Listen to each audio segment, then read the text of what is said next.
Hello students, welcome to CSC 419 course. আজকে আমাদের topic standard library template. আচ্ছা, আমরা শুরু করব অ্যারে দিয়ে। তো অ্যারে অ্যাকচুয়ালি কি?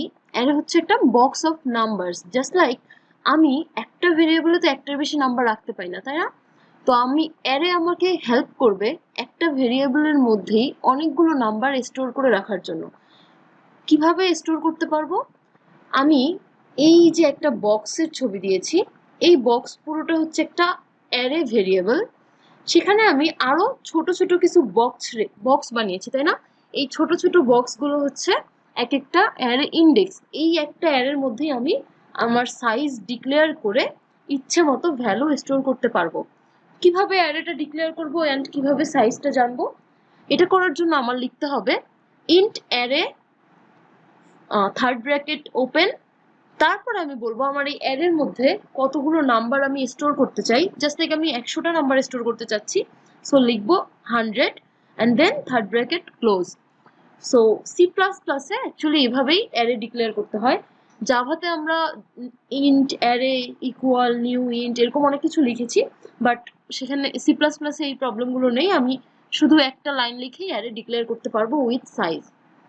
এখন আমি অ্যারে সাইজ তো নিজে ডিক্লেয়ার করছি, অনেক সময় দেখা যাবে আমার সাইজটা আমি আসলে নিজেও শিওর থাকবো না। দেখা গেল এন ভেরিয়েবলের মধ্যে ইউজার আমাকে সাইজটা দিয়েছে, সেই সাইজ অনুযায়ী আমি অ্যারে বানাচ্ছি। তো আমি যদি অ্যারে সাইজটা জানতে চাই, কম্পিউটার আমাকে ক্যালকুলেট করে দিক, আমি যদি এরকম কোনো ক্যালকুলেশন পেতে চাই, আমার লিখতে হবে প্রথমে একটা ভেরিয়েবল ডিক্লেয়ার করতে হবে। আমি ইন্ট এস জেড লিখে ভেরিয়েবলটা ডিক্লেয়ার করলাম।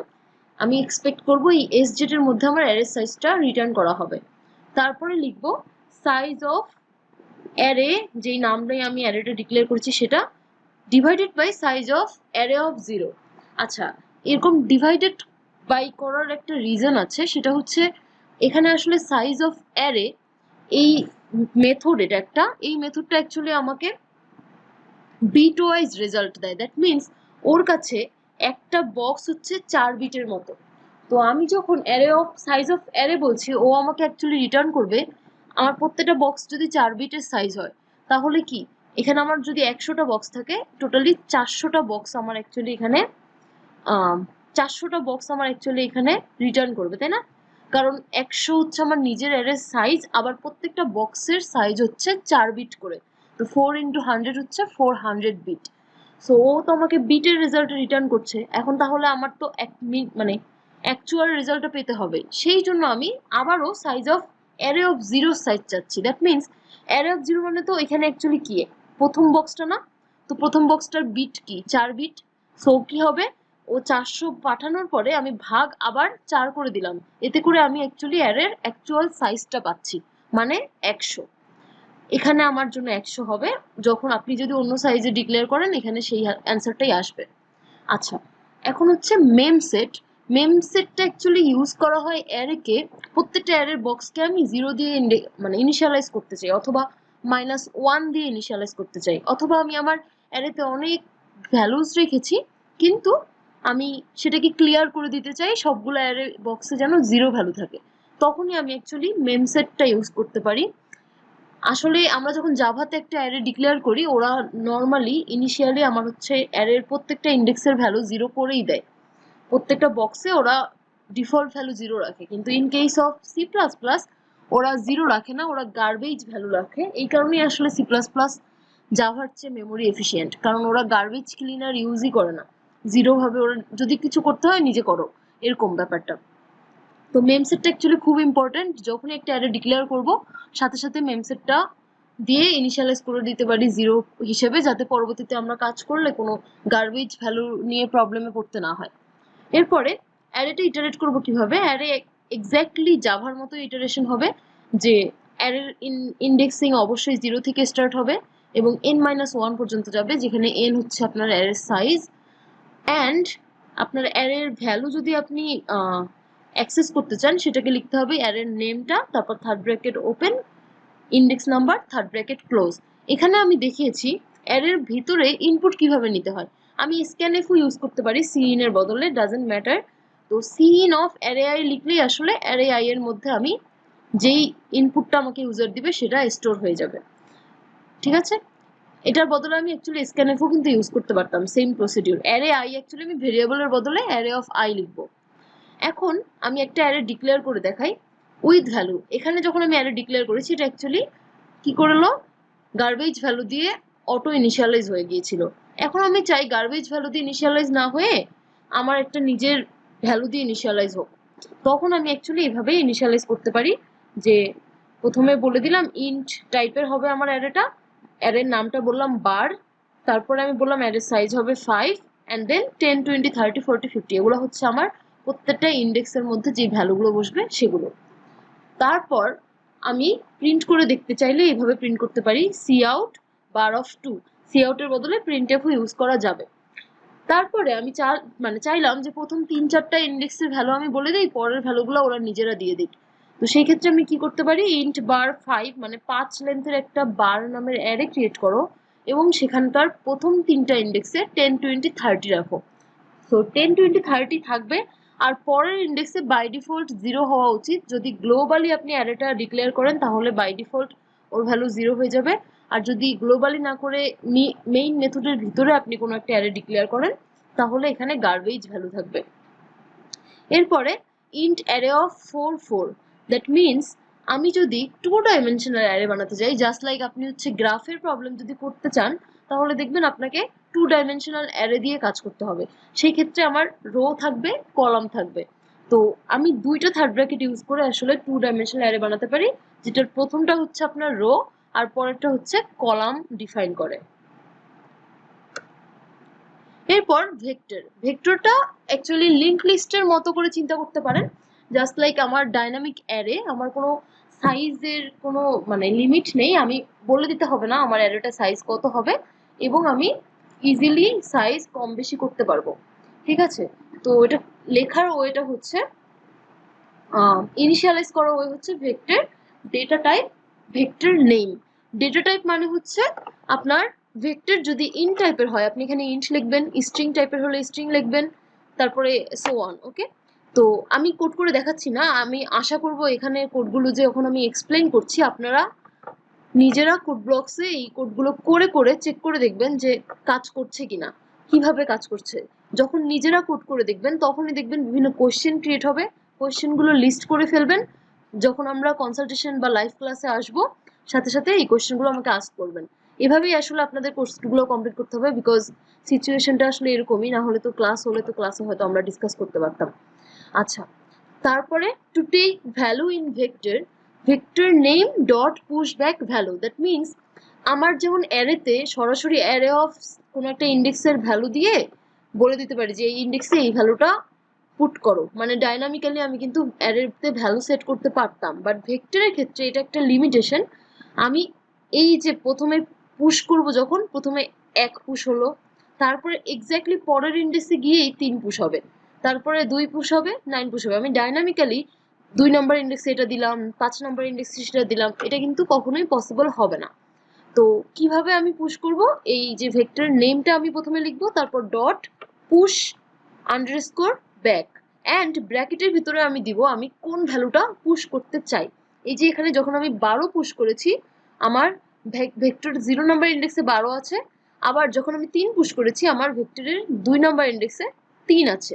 এরপর সাইজ অফ ভেক্টর, অ্যারের যে ভেক্টরের সাইজ বের করা অ্যাকচুয়ালি ইজিয়ার, জাস্ট জাভার মতো VEC dot size and first bracket দিতে ভুলবেন না, এগুলো কিন্তু প্রত্যেকটা একটা মেথড, কোনো ভেরিয়েবলস না। ওকে, সো মেথডের জন্য ফার্স্ট ব্র্যাকেট দিতে ভুলবেন না কখনোই। ভেক্টর এবং স্ট্রিং এর ক্ষেত্রে যখন আমি লিখবো সামথিং ডট সাইজ আমার কিন্তু ফার্স্ট ব্র্যাকেট ইউজ করতে হবে। এরপরে আমি ভেক্টরে ফার্স্ট ভ্যালুটা যদি জানতে চাই ভি অফ 0 দিয়েও চেক করতে পারি, অথবা আমি এভাবে ভেক মানে আমার ভেক্টর নেম ডট ফ্রন্ট লিখলাম, এটা দিয়েও আমি কিন্তু ফার্স্ট ভ্যালুটার দেখতে পারি যে এখানে আমার কি আছে। তো আমার এই যেহেতু এই কোড অনুযায়ী আমি কাজ করছি, তো আমার কিন্তু ফার্স্ট ভ্যালুতে আছে 12, এই জন্য এটা 12 রিটার্ন করবে। আমি যদি এই বক্স অনুযায়ী কাজ করতাম আমার কিন্তু ফার্স্ট ভ্যালুটা হতো 1।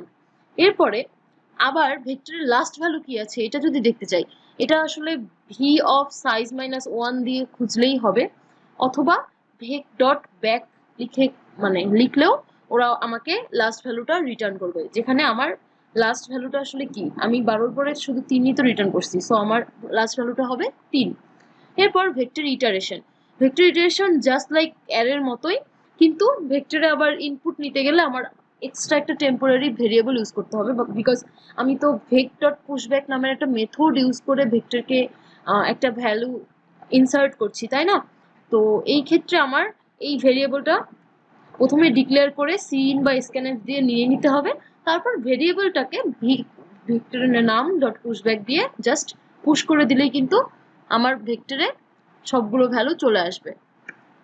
এরপর সর্টিং খুবই ইম্পর্টেন্ট, খুবই ইম্পর্টেন্ট। আমরা জানি না এখন আপনার 220 কমপ্লিট করেছেন কিনা, বিকজ এই কোর্সের প্রিরিকুইজিট অ্যাকচুয়ালি সিএসসি 111।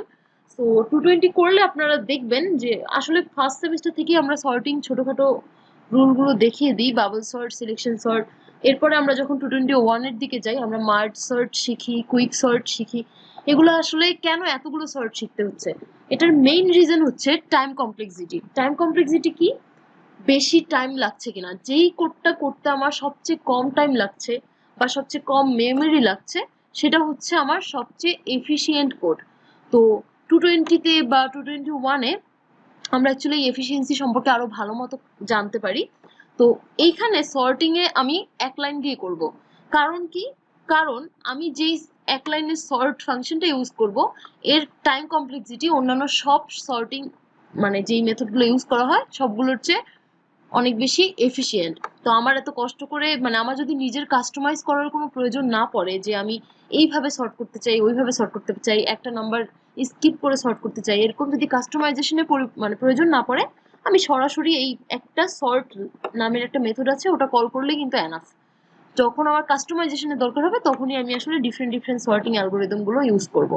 কিভাবে এখন আমি একটা লাইন ইউজ করব সেটা হচ্ছে, প্রথমে আমি ভেক্টরটা ইনিশিয়ালাইজ করেছি, তারপর কিছু ভ্যালু পুশ করে দিয়েছি, এরপরে আমি যাচ্ছি এই যে এই ভেক্টরে যে 3টা ভ্যালু পুশ করলাম ওরা সর্ট হয়ে যাক। তো সেটা সর্ট করা হচ্ছে, জাস্ট সর্ট লিখবো, তারপর v.begin, v.end লিখবো, এনাফ। এটাই অ্যাকচুয়ালি আমার ভেক্টরটাকে সর্ট করে দিবে। এরপরে যদি আমি ভেক্টরটা প্রিন্ট করতে চাই, খুব ভালোভাবে দেখতে পাচ্ছেন এই যে আমি প্রথমে vector after using default sort লিখে তারপরে একটা লুপ দিয়ে ভেক্টর প্রিন্ট করার চেষ্টা করেছি। সুন্দর মতো 2, 12, 33 প্রিন্ট হবে, বিকজ এটা অলরেডি সর্ট হয়ে গেছে এই ফাংশনটা কল করার কারণে। এখন অ্যারের ক্ষেত্রে কি হবে, সেম। অ্যারের মধ্যে আমি প্রথমে ভ্যালুগুলো ইনিশিয়ালাইজ করে রাখলাম, তারপরে সাইজটা বের করে রাখলাম, এরপর আমি জাস্ট অ্যারে কমা অ্যারে প্লাস এন দিয়ে মানে সর্ট মেথডটা কল করব, অ্যারে কমা অ্যারে প্লাস এন লিখে। এটাই অ্যারেটাকে সর্ট করে দিবে। অ্যারে মানে কিন্তু অ্যারের নেমটা আই মেন্ট। তারপরে আমি আবার অ্যারেটাকে প্রিন্ট করেও দেখতে চাচ্ছিলাম যে আমার এটা সর্ট হয় কিনা, দেখা যাবে যে হ্যাঁ এক্স্যাক্টলি সর্ট হয়েই আমাকে প্রিন্ট করে দিচ্ছে 0 থেকে সাইজ -1 পর্যন্ত। এখন লেটস সে আমি চাচ্ছি অ্যাসেন্ডিং অর্ডারে সর্ট না হয়, এটা ডিসেন্ডিং অর্ডারে সর্ট হোক। অ্যাসেন্ডিং অর্ডার ডিসেন্ডিং অর্ডার কি আমরা বুঝি? অ্যাসেন্ডিং মানে হচ্ছে ছোট থেকে বড় ভাবে সর্ট হওয়া, সর্ট মানে কিন্তু গুছানো, সজ্জিত। ওকে, সো 0 থেকে মানে সরি ছোট থেকে বড় পর্যন্ত হওয়াটাকে বলা হয় অ্যাসেন্ডিং। অ্যান্ড ঠিক এর রিভার্স, দ্যাট মিনস আমি যদি বড় থেকে ছোট কোনো কিছুকে সর্ট করতে চাই তখন সেটাকে বলা হয় ডিসেন্ডিং। সো আমি যদি ডিসেন্ডিং অর্ডারে সর্ট করতে চাই, আমার আর কিছু দরকার নেই, একটা ওয়ার্ড খালি বাড়বে, সেটা হচ্ছে অ্যারে প্লাস এন কমা লিখে গ্রেটার ইন্ট লিখবো।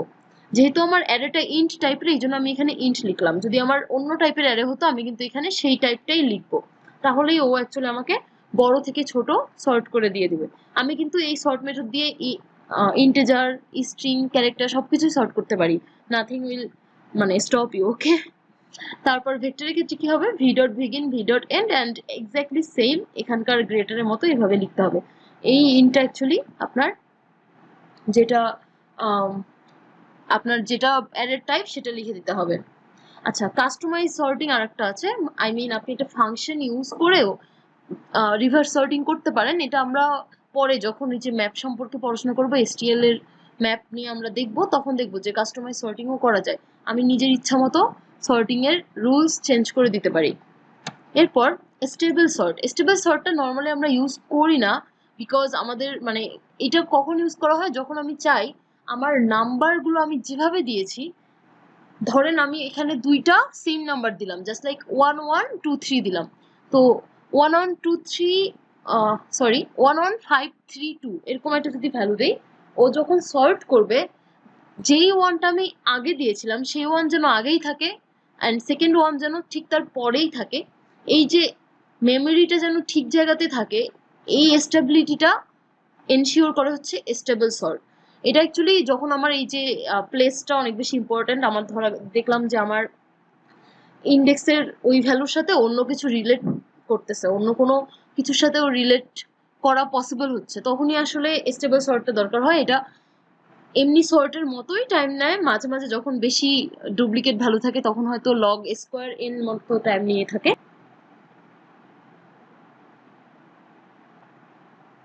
এখানে আমি ছবি দিয়ে বোঝানোর চেষ্টা করেছি যে সবুজ 10টা আগে এসেছে, লাল 10টা কিন্তু পরে এসেছে।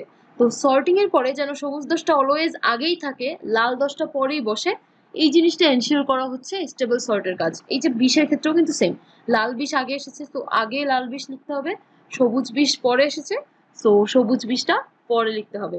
That's what stable sort is. আচ্ছা, ইমপ্লিমেন্টেশন একটু আগে আমি বলেছি স্টেবল সর্ট হচ্ছে মার্জ সর্ট ইউজ করে, আর normal sort intro sort use করে, যেটা স্টেবল না, যেটা মানে কোন ভ্যালু আগে আসছে নাকি পরে আসছে এটা নিয়ে তার কোনো মাথা ব্যথা নাই, তার কথা হচ্ছে আমি যত কম টাইমে সর্ট করে দিতে পারি সেটাই হচ্ছে আমার প্রোগ্রাম এফিসিয়েন্সি। এরকমই আসলে কনসেপ্টটা। সো আমি একটু আগে এটাও ক্লিয়ার করেছি যে দুইটা সর্টই অ্যাকচুয়ালি এন লগ এন টাইমই নেয়, কিন্তু in case of more additional memory checking মাঝে মাঝে লগ স্কোয়ার এনও টাইম নিয়ে থাকে। সো যখন খুবই দরকার তখনই শুধু আমরা স্টেবল সর্ট ইউজ করব, অথবা করব না, সর্ট ফাংশনটা ইউজ করব। এখন স্ট্যাকের ক্ষেত্রে স্ট্যাক হচ্ছে একটা প্রিঙ্গেলসের বোতলের মতো। প্রিঙ্গেলসের বোতল কিরকম হয়, এরকম জার টাইপের। সো স্ট্যাক কি করে, আমরা প্রিঙ্গেলসের কথা চিন্তা করি, আমরা যখন চিপস খাই বা চিপস বের করার চেষ্টা করি, আমরা সবার আগে যে চিপসটা ওই প্রিঙ্গেলসের বোতলে রাখা হয়েছিল সেটা কি আমরা আদৌ নিই? আমরা সবার শেষে যেই চিপসটা থাকে ওই চিপসটা থেকে খাওয়া শুরু করি, তাই না? So this is what stack. So এটাই হচ্ছে স্ট্যাকের মেইন কনসেপ্ট। আমি যখন পুশ করব কোনো কিছু, ও একদম সবার লাস্টে গিয়ে সেট হয়ে যাবে। যখন আমি পপ করতে চাবো, পপ মিন্স বের করতে চাবো, লাস্টে আমি যেই ভ্যালুটা ওকে দিয়েছি সেই ভ্যালুটাই সে বের করে নিবে। That means last in first out, সবার লাস্টে যেটা ইন হবে সবার প্রথমে সেটাই আউট হবে। ওকে, এই জন্য বলা হয় কি লিফো। আর এটা হচ্ছে লিনিয়ার ডেটা স্ট্রাকচার। তো এটাকে ইনিশিয়ালাইজ করার ওয়ে ভেক্টরকে যেভাবে ইনিশিয়ালাইজ করছে ওরকমই, জাস্ট ভেক্টরের জায়গায় আমি লিখবো স্ট্যাক। স্ট্যাক বললে ও হচ্ছে স্ট্যাক টাইপের একটা ডেটা স্ট্রাকচার ক্রিয়েট করে দিবে। তারপরে vs dot push 4, that means push করতে চাচ্ছি, ইনসার্ট করতে চাচ্ছি ভ্যালু। আমি যখন 4 পুশ করব, এই বক্সের মধ্যে 4 চলে যাবে সবার নিচে। এরপরে আমি আমার টপে কোন ভ্যালু আছে, টপ মানে হচ্ছে আমি যেটা পপ পপ করার পরে আমি যে ভ্যালুটা পাবো সেটা হচ্ছে টপ। সো টপে কোন ভ্যালু আছে আমি যদি দেখতে চাই, আমি জাস্ট লিখবো S dot top, N equal 4 আসবে বিকজ আমি 4 পুশ করেছিলাম। এরপরে এরপরে এস ডট পপ হচ্ছে রিমুভ করে ও আমাকে কোনো কিছু রিটার্ন করবে না, ও জাস্ট লাস্ট ভ্যালুটাকে রিমুভ করে দিবে। অ্যান্ড বুলিয়ান ফ্ল্যাগ, বুল লিখি আমরা সি প্লাস প্লাসে, জাভাতে বুলিয়ান লিখলেও। সো বুল ফ্ল্যাগ ইকুয়াল বলেছি S dot empty, that means empty নামে একটা মেথড আছে যেটা রিটার্ন করে বুলিয়ান ভ্যালু। সো কিসের উপর ভিত্তি করে রিটার্ন করে? এটা রিটার্ন করে স্ট্যাক যদি এমটি হয় তাহলেও আমাকে ট্রু রিটার্ন করে, আর স্ট্যাক যদি এমটি না হয় ও আমাকে ফলস রিটার্ন করে। এটা জাস্ট চেক করে আমার স্ট্যাকে ভ্যালু আছে নাকি নেই। তারপর সাইজ অফ স্ট্যাকের সাইজও আমি ভেক্টরের মতোই just S dot size method call করলেই পেয়ে যাব।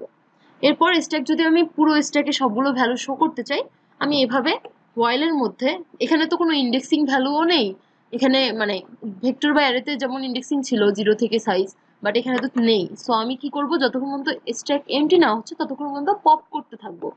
সো পপ করার আগে আমার আবার টপ করে ভ্যালুটা দেখতে হবে, কারণ কি, কারণ পপ কোনো ভ্যালু শো করে না, শুধু লাস্ট ভ্যালুটা আউট করে দেখায়।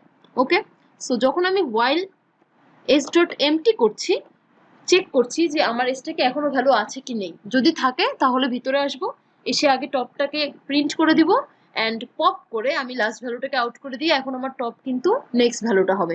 সো প্রথমে এই বক্সের ক্ষেত্রে যদি চিন্তা করি, প্রথমে 3 প্রিন্ট হয়ে পপ হয়ে যাবে, তারপর 2 প্রিন্ট হবে হয়ে পপ হয়ে যাবে, 1 প্রিন্ট হবে 1 প্রিন্ট হয়ে পপ হয়ে যাবে, এরপরে স্ট্যাক এমটি হয়ে গেলে এটা বন্ধ হয়ে যাবে।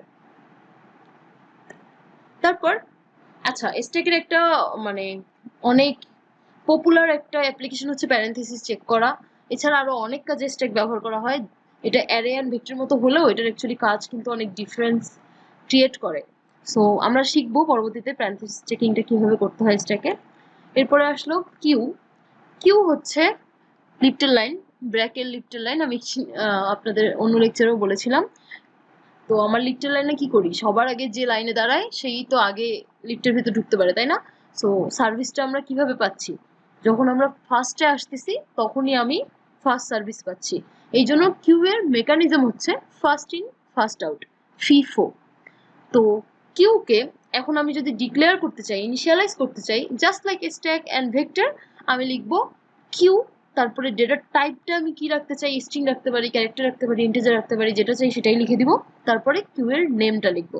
সো এখানে আমি লিখেছি queue int queue, that means queue হচ্ছে আমার কিউ এর নেম। আচ্ছা, queue dot push 4, that means এখানে আমরা মানে জাভাতে যখন শিখবো, আপনারা যদি অলরেডি শিখে ফেলেন তাহলে জানবেন, কিউতে মেনলি আমরা যদি কোনো ভ্যালু ইনসার্ট করতে চাই সেটাকে বলা হয় এন কিউ, আর যদি আউট করতে চাই সেটাকে বলা হয় ডি কিউ। অ্যান্ড জাভার যেটা আমাদের বিল্ট ইন মেথড আছে সেটাও actually enqueue dequeue দিয়েই কাজ করে।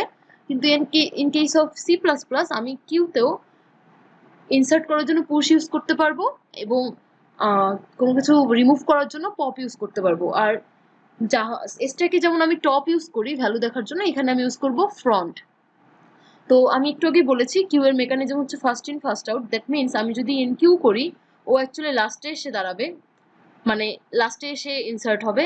আর যদি আমি ডিকিউ করি, সবার প্রথমে আমি যাকে ইনসার্ট করেছিলাম সে রিমুভ হয়ে যাবে।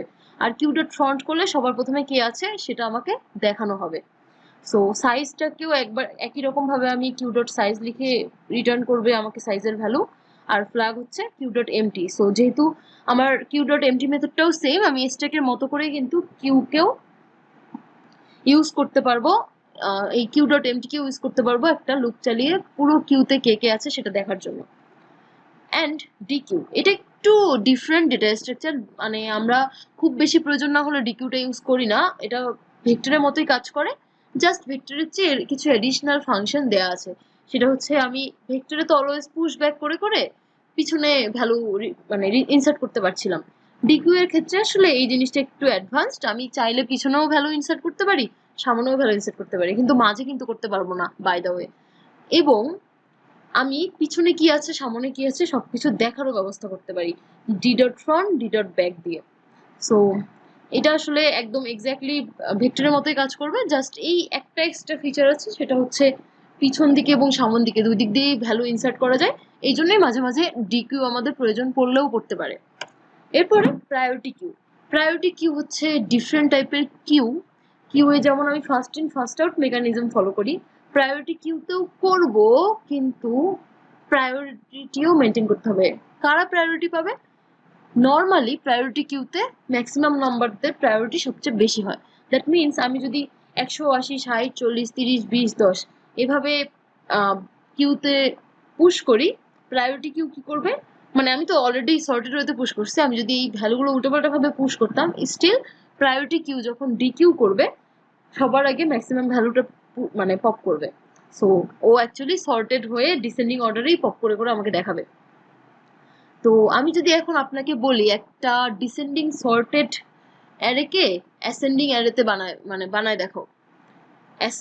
ডিসেন্ডিং সর্টেড, আচ্ছা হ্যাঁ, একটা ডিসেন্ডিং সর্টেড অ্যারে আছে, এটাকে অ্যাসেন্ডিং সর্ট করে দেখাও, তখনই অ্যাকচুয়ালি প্রায়োরিটি কিউ এর দরকার পড়ে।